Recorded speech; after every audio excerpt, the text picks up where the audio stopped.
Well, hello, my name is Jim Royal. I'm a huge Beatles and Elvis Presley fan and basically classic rock in general. So if you haven't already, please subscribe to my channel. If you do a thumbs up, that's always most appreciated.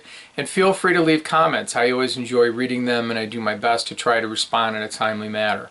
Today what I wanted to do is I wanted to talk about these new Beatles Capitol US albums from 1964 that have been released here recently in mono. I wanted to talk about what exactly mono is, what the point of these Capitol albums are, why they differ from the UK albums that we have grown accustomed to, and why they're putting them out. Okay. Well, first of all, this is the 60th anniversary of the Beatles coming on Ed Sullivan's show in February '64, and I think Apple and Capitol wanted to commemorate that 60th anniversary, so that's why they're coming out. These albums are different than the way that the Beatles or their management company like Brian Epstein or even their Beatle producer George Martin would have wanted. And also, Capitol was a little bit behind on their music. By the time that they started releasing Beatle music, they had already released two albums. They had already released Please Please Me, and they had already released With the Beatles. Okay, so I'm going to show you my Target exclusive of Meet the Beatles. And this album originally came out for Capitol. This would have been their first release on Capitol. And it was released January of 1964. So imagine being at the record shops. This is how it probably would have looked, minus that. And this would have looked a little different, though I was told there was a hype sticker there too about the Beatles are coming.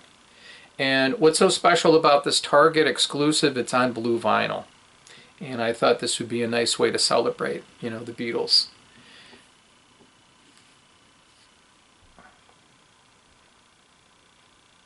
Okay, I love the track listing there. There's 12 songs on here, and then the liner notes here.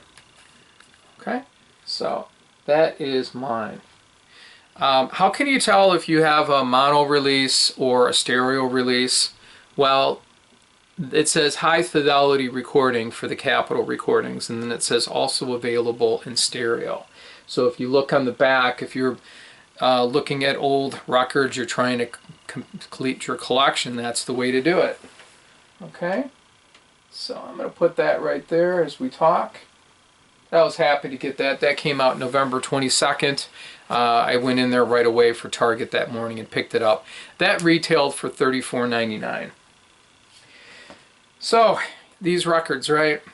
What was the point of Capitol deciding to, as the Beatles said later, butcher their albums, their songs, and come up with their own stuff? Like I said, they had already had two albums. It was approaching 1964. In the United Kingdom, EMI is their record company for the Beatles. In the States, the sister company was Capitol Records. So when the UK constantly would release new recordings, the Beatle management and George Martin, the Beatle producer, would talk to Capitol and said, hey, you know, we have a new single, we have a new album, and they would always pass.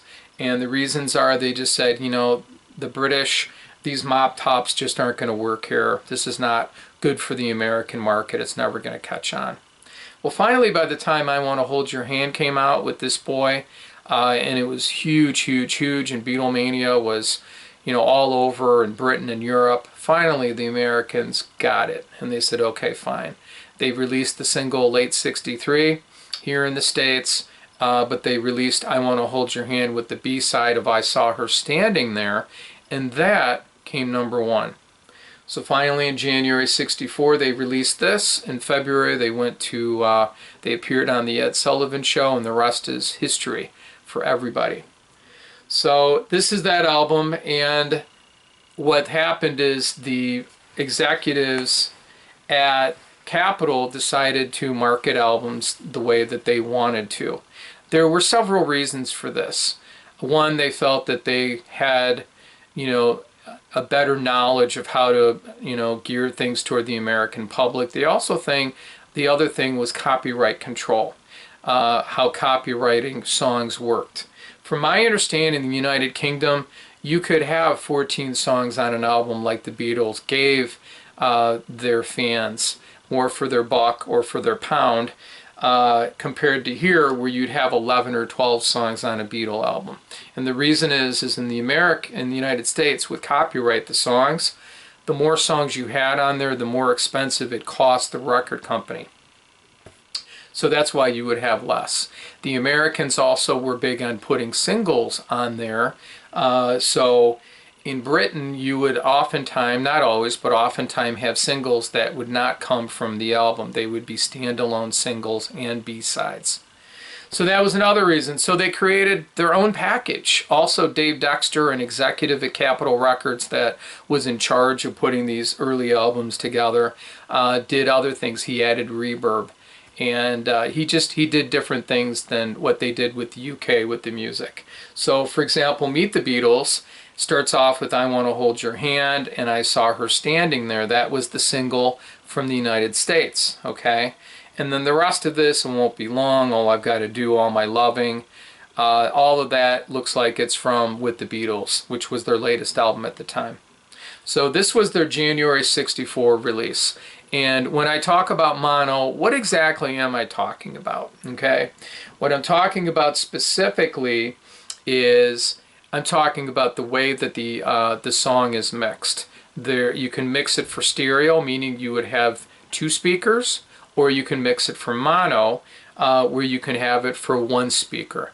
Now, in the United Kingdom, mono was very important for the Beatles and for the fans, because that was how most people listened to their music, in a small record player that had only one speaker. The Americans were that way too, but they were starting to get bigger, hi-fi systems, and they had two speakers. So when I talk about mixing, what I mean is, you listen to a stereo Beatle recording, and maybe on the right side you might hear a tambourine, and maybe you'll hear a bass. And then on the left side, you'll hear a backing vocal and maybe a piano, but you don't hear it on the other side. And then you hear the drums and maybe the rhythm guitar over the whole thing, on both sides. That is specially mixed to sound that way. Or even if you listen to Revolver, you'll hear the panning, like Tomorrow Never Knows, how it's going back and forth. So that's what I talk about with that. And when you're looking at it, like I said, it says for these recordings, it says high fidelity recording, and then it says also in stereo. That way you know you got a mono. The other thing too is, if you know these catalog numbers, it's T2047. I believe that's mono. If it was a stereo, it would say ST2047. Okay, so with this album, a lot of the inner sleeves look like this, and they would advertise other artists that would be on Capitol Records. Okay, Peggy Lee. You would have Dean. Dean Martin, I think, is in here too. Bobby Darin, Vic Damone, The Letterman, Frank Sinatra, Peggy Lee. Just a lot of cool things on here. Okay, and other artists that were on that label. And then I love the Rainbow. Look at that. Isn't that nice? The Rainbow Capitol Records. And that's the vinyl. So then, the second release was the Beatles' second album. And this came out April of 1964. This is truly a real rock album, okay? Very good rock album. It has a lot of rock cuts. There's a lot of cover tunes on it too.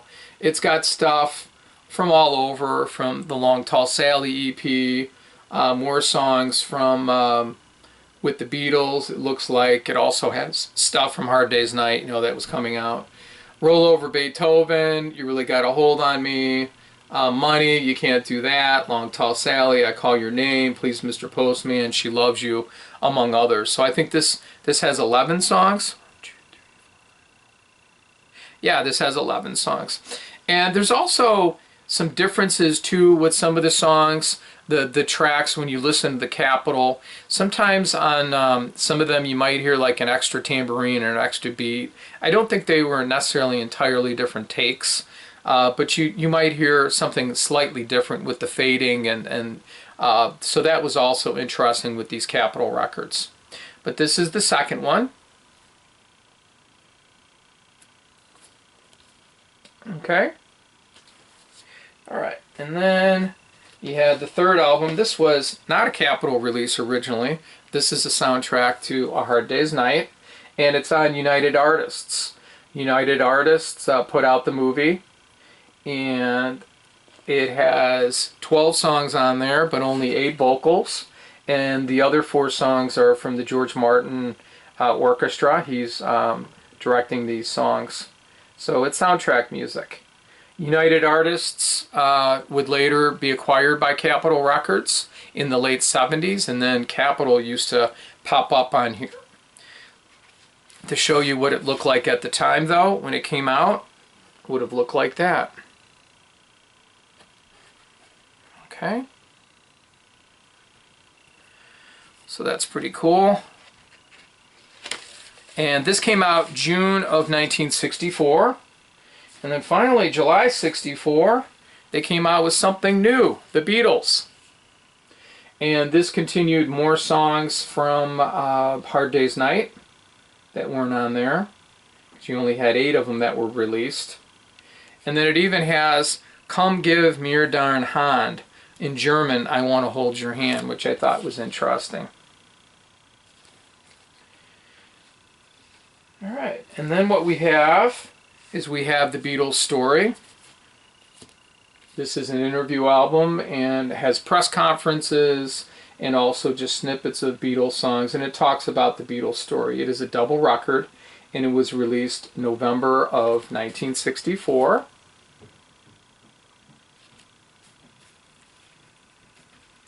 And this is a gatefold, if I can open it up. Yeah, look at that. Now again, these are 60 years old, so no one expects them to be perfect, right? All right, and then the last one that was released is called Beatles 65. This is one of the first albums that I had in my collection from my parents. They had an album called Beatles 6. This one was released December of 64, and it pretty much has material from Beatles for Sale.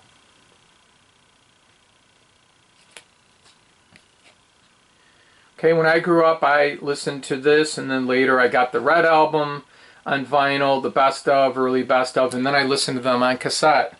So it wasn't until 1987 that they started switching over on CD to, the UK albums. So this is a nice little treat. I even think, I might be wrong, but I'm thinking I'll Cry Instead off Something New. I think that is, slightly different. That's the other thing. There's some subtle differences on the songs compared to the way they were released in the UK, besides Dave Dexter adding the reverb to them. But this is how we grew up listening to them, and this is a part of their story. So I want to thank you for watching my video, and you have a great day, okay? Take care. Bye.